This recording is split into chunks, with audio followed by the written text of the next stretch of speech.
Hey traders, so we're here for another Viper event and we've got Vipers from all over the country, as well as some non-members as well who we've just sort of opened up to give them a taste of exactly what we're doing, the community that we've built, and we're so excited to have a conference as well as a meal with everyone and then to network afterwards and just get to know each other even better.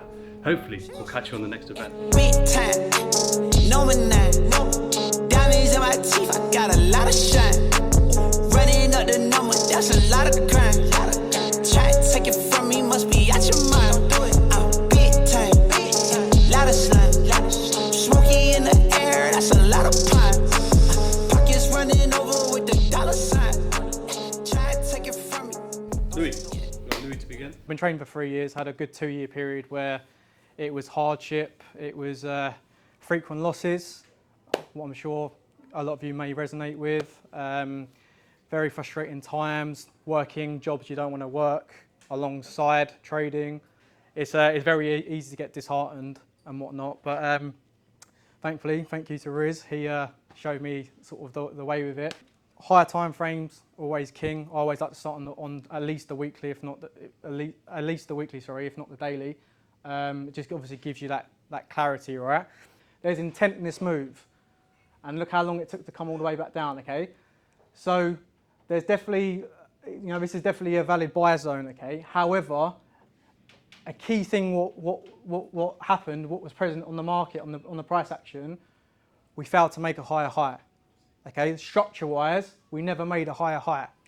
Prices can come into a zone more than once. It just holds less weight, it holds a little bit less probability, okay? Especially when you're going on a daily or weekly time frame, okay? You have to understand these rectangles aren't going to be 5 pips, 10 pips. They're going to be 30 pips, 40 pips, sometimes 50 pips, okay? There's going to be numerous unmitigated order blocks on different time frames within these rectangles. We've made a lower low, okay? We've broken structure to the daily, okay? So naturally what we can expect, okay, is obviously a retracement up and then that low to be attacked simply to follow structure. Lots of people think that they've accepted the risk. So whether it's trading, whether it's whatever you're doing, they think because they only see the positives, right? And all of a sudden, their guts fall out as soon as it goes into any form of negative equity. They lose all rationality, they lose control, this hope, this optimism, this belief, this thrill, this euphoria, okay? Which is exactly where we are now in the crypto space, right? We're here, we're at a high. Okay, I'm a genius, we're all going to be rich.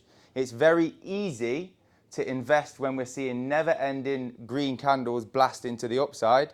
It's very difficult to invest when we see large red pull queue candles hammering towards the ground. But that's when we should be balanced, that's when we should be greedy. Okay, so there's times when we should be greedy and there's times when we should be fearful. Speaking to you chaps over there, one of you bought at the right time. You bought in 2017, yeah?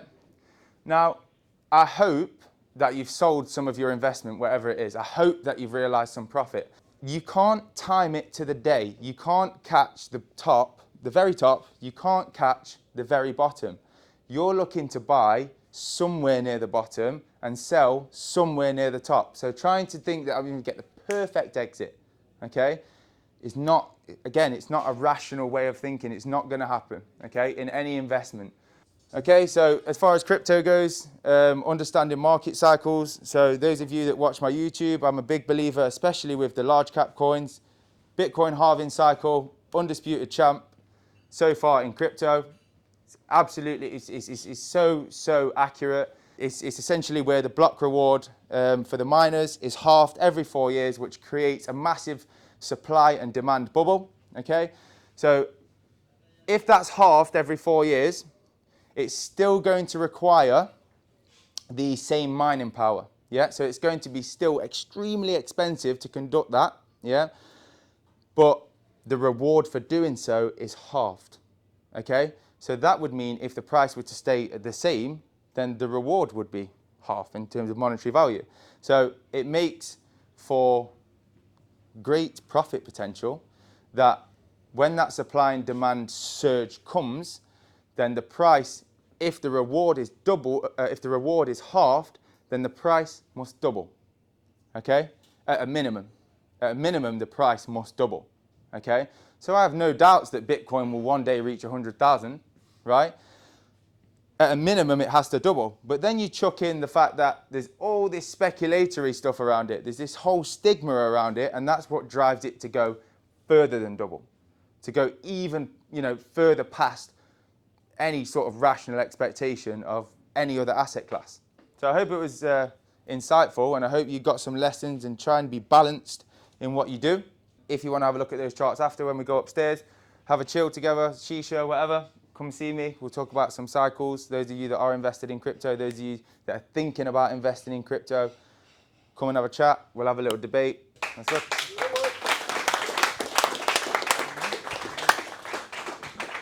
This is more going to be around mindset. So like with trading, investing, anything in general, to be honest with you, if you want to be successful at anything, you have to have the correct mindset. So that's why I thought I'd dive into sort of limiting beliefs and the correct mindset you need in order to, especially we'll apply to trading, obviously that's what we're here for. So in regards to trading, how a lot of people's mindset is what holds them back. A lot of people's mindset is what stops them from achieving the results, for example. Because there's people in this room probably been trading for either a few months to years.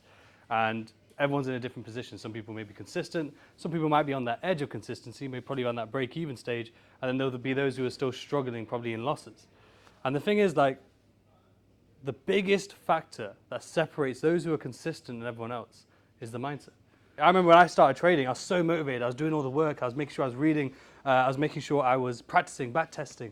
I knew and I thought I understood the risk involved. I thought I understood what was required of me and the time horizon. So when I say time horizon, I mean, I may have thought, okay, this won't be a few months or a few weeks. This could be a year, maybe two, right? I thought I understood that, right? I think we all can agree, even if you do something like business or if you're going to be a social media star, whatever it may be, again, you think you accept from the beginning what it's going to take. You think you know, and you feel driven, of course. So when you start, you're going to be posting every day, for example, or you're going to be at your business every day, doing all the hours.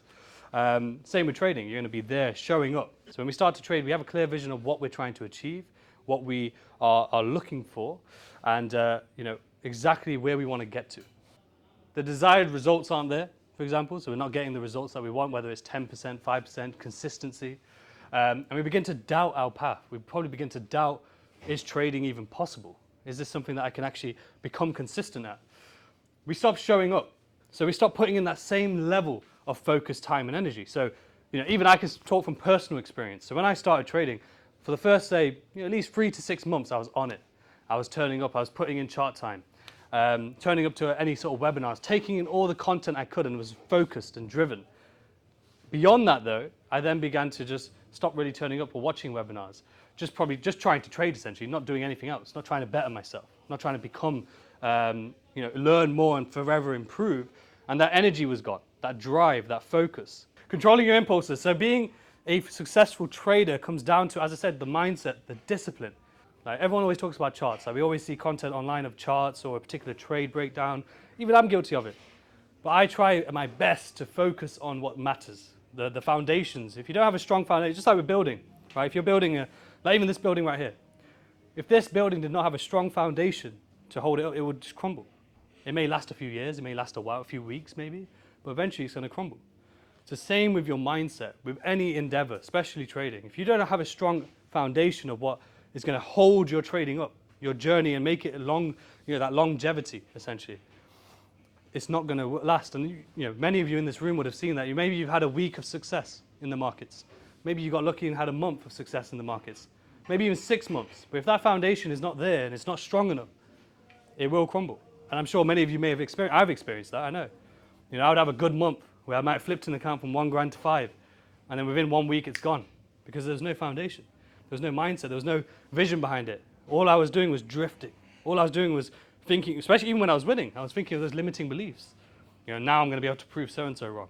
Now I'm going to be able to achieve this particular goal I had back then, and so on and so forth. So even in winning, you have to be careful. Thank you again for everyone coming down. It means a lot to me and Cal, and even Louis and Noah as well, for you guys taking your time, traveling from all parts of the UK. And now we're going to go upstairs and just chill out, network if you will. And yeah. No worries. I don't need rags, I just need more bags. Bought the trip to the store, said I need more a dream. She asleep on my ass, that's a hard pass. I don't need a hard pass. Watch out for the snakes in the tall grass. Not the one to play with, that's a raw fact. Say a hard head, make a soft, ooh, big time. Number 9.